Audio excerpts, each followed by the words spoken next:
My name is Sonia Alexis. I'm from El Dorado Hills, California. Sudden infant death syndrome, also known as SIDS, is one of the leading causes of death in babies from 1 month to a year. Presently, there are no diagnostic tests available. However, the onset of SIDS can be detected through breathing regulation.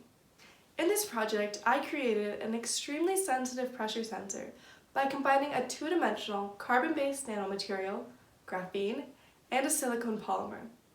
This can be used to detect if a child is experiencing SIDS by recognizing the breathing patterns or the absence thereof.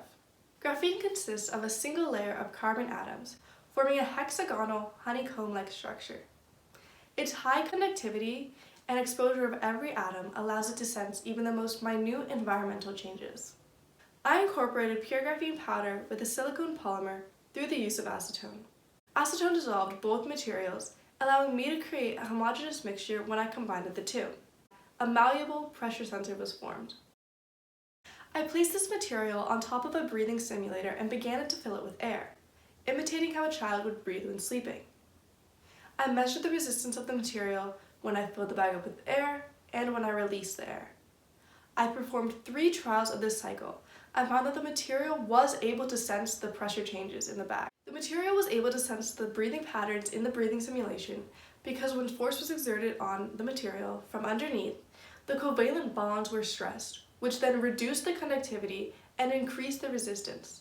The opposite happened when the force was no longer exerted on the material. When the air was released, the low viscosity in the silicone allowed the covalent bonds of the graphene to reform, thus increasing conductivity and decreasing resistance. When breathing comes to a halt, replicating a child experiencing SIDS, the resistance of the material stabilizes, as there is no force being exerted upon it to strain the covalent bonds. This is the exact indication of an irregularity in the child's breathing. We can use this information to create a device that children can wear when sleeping. The change in resistance can be converted into change in voltage. When the voltage has not changed, let's say for 30 seconds, an alert can be given to the caregiver. They can then promptly address the situation. If there's an obstruction in the child's airway, they can take it out.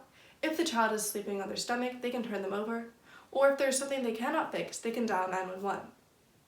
This device would dramatically minimize the risk of SIDS.